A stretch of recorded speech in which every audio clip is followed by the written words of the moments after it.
Böyük qardaşım getmişdi axı. Mənə elə şeylər danışdı. Sizi bilmirəm, mən getməsəm o ürəyim partlayar. Anamdan soruşdum. Bilirsiniz mənə nə dedi? Dedi ki, get qızım, əvvəl axır bu olmalıdır. Fikirləşdim özümlə telefon götürüm. Dedilər olmaz. Allah necə yəni olmaz? Bəs məhəllədə uşaqları necə sübut eləyəcəm ki, orada olmuşam? Hə? Orada nə var utanmalı? Heç kim görmür ki sən. Gelirsən otağa, pərdanı bağlıysan, işi görüb çıxırsan. Sonra. Babam deyirdi ki, bizim vaxtımızda belə şey yox idi ya bala. İndi gedirsən, özünü seçirsən. Keçən dəfə düzünü desəm, getmişdim dayımla. Amma dayım içəri girdi, məni buraxmadı, dedilər yaşın çatmır. Əslində heç getmək istəmirdim. Amma internetdə bir nəfərin şəklini görmüşəm. Ona görə getməliyəm, variant yoxdur. Elələr var ki, heç vaxt gelməyiblər. Onlar necə dözürlər, necə yaşayırlar. Qardaşımsan, bir dəyəm bu getsin, ayıbdır, sonra danışarıq.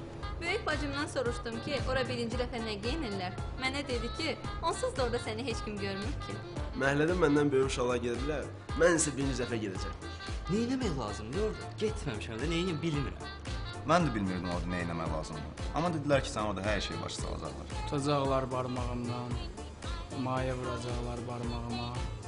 Mən deyiblər ki, mən orada kimisi seçməliyəm. Birinci dəfədir, istəyirəm yaxşısını seçmə. İstədim işərdən kənara gedim, görmürsən də məni. Amma dedilər, yox, evin yanındakına getməliyəm. Sabah məndə birinci dəfə olacaq, sabah məndə siftə olacaq. Mənim əmim oğlum Oqtay, gedib keçən dəfə. Sən demə, birinci dəfə imiş. Bir saatda otaqdan çıxmaq bilmirdi. Bir dənə pis cəhəti var ki, çıxan kimi oradan hamı soruşur. Necə oldu, neynədir? Heç kimə işlə deməyəcəm. Mən də birinci dəfə gedəcəm, qardaşımla gedəcəm. O axırıncı dəfə 5 il bundan qabaq gedib. Mənə valideynlərim icazə vermirdi, amma mən dedim ki, artıq yetkinlik yaşıma çatmışam. Həmin gün mənim ad günümdür. Bu mənim üçün ən böyük hədiyyə olacaq. 9 oktyabr 2013-cü il Azərbaycanda prezident seçkisidir. Bu seçkidə 500 mindən çox gənc ilk dəfə səs verəcək.